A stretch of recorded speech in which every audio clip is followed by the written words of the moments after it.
And that's Brigadier General Jack Keane. He's a Fox News senior strategic analyst and chairman of the Institute for the Study of War. Just one thing to show you here, President Trump to ABC on the possible Iran leadership change. Oh, it's a full screen. What are the circumstances where you send in ground troops? How are you thinking about that? I don't even want to talk about it now. I mean, it's, I don't think it's an appropriate question. You know, I'm not going to answer it. Could there be? Possibly, for very good reason. Have to be very good reason. And I would say if we ever did that, they would be so decimated that they wouldn't be able to fight at the ground level.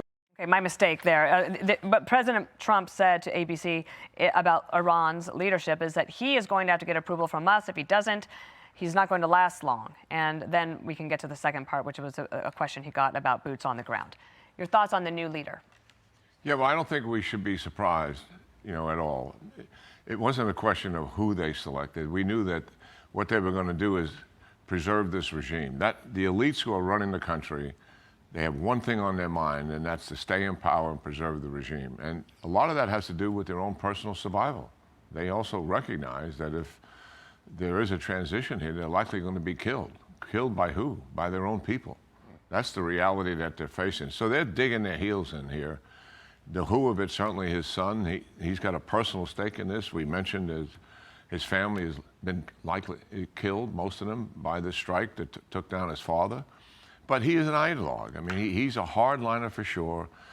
He's repressed the people in Iran for years himself as a member of the IRGC. So he stands for everything that his father stood for. He and that regime has got to go. Remember, so our audience understand, this is a condition-based operation.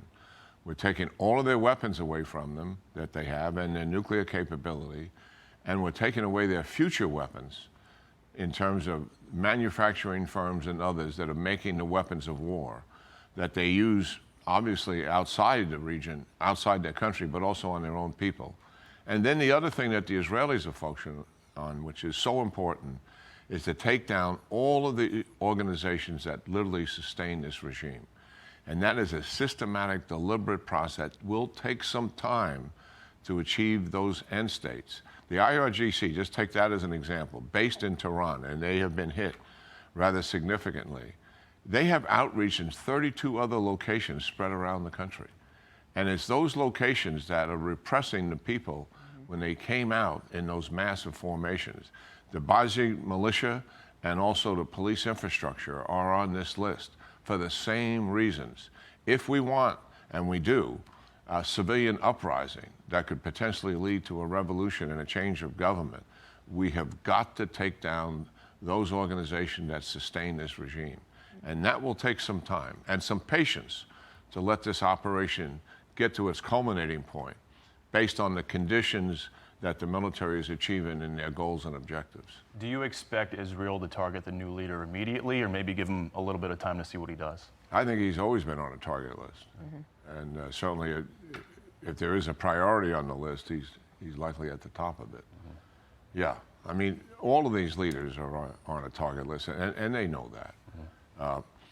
But it's all of them. Even if we were able to take him down, they still want to stay in power. They're going to hold on. And that's the reality. When they lose everything else, when they lose the organizations that are supporting them, and we see cracks in that, the feedback that our intelligence services are getting, that there are cracks in the leadership. There is divisiveness that's developing in and among the elites. There's morale problems in the security forces, and no wonder. I mean, they see what's happening around them. You know, that the people they know, the organizations they've been a part of it for years, and the weapon system that they've employed offensively, all of that is being destroyed. So it's not surprising that some of that is beginning to come unraveled. And it's not at the point where we're at a point of collapse. But the operation that the Israelis are conducting is fundamentally designed to set the conditions for a regime collapse. And that's a measured approach to achieve that end. I understand why the press keeps asking President Trump about boots on the ground. But this is not 2003 or even 2001 after 9/11. It's a different theater, it's a different war, it's a different approach, it's new technologies and everything. How do you think he's doing in terms of answering that question about possibilities and hypotheticals? Yeah, well, I think a couple of things. You know, we changed political order 4 times, in modern times, post-Vietnam.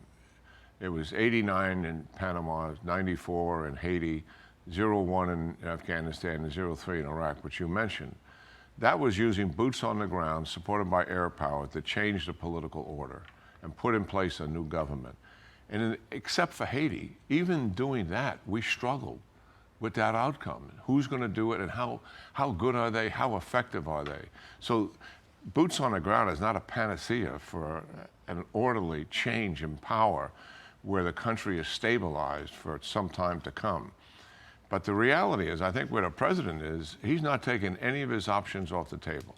I mean, an option that would be on the table if we need to do a raid someplace because of the nature of the target, it's important to us, and it doesn't lend itself to some form of an airstrike. It makes more sense maybe to have eyes on the ground or to take something away from them we can't take away using air power, or to take a leader, then that's an option. But are we going to use boots on the ground to change the political order and conduct a ground invasion of Iran? Can I ask you about Karj Island at the Strait of Hormuz? Is that a strategic location? It is a strategic location for our viewing audience. It's 25 miles off the coast, and it's the point where all the distribution of oil occurs. Pipelines go in and feed there, and that's where all the tankers load up. So that is a significant, it could be an airstrike target, or it could be something we take control of. There's judgment has to be applied to that. How much economic peril further do you want to cause the regime that will have such a significant impact on the people?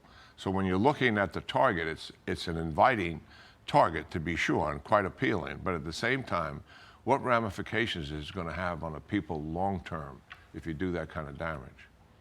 Wonderful to have you. As always, we could keep you here for the hour, but we'll let you go. We know you're a busy guy. Appreciate it. Good to see Great you, talking General. to the both of you. Likewise. Thank you. Thank you so much.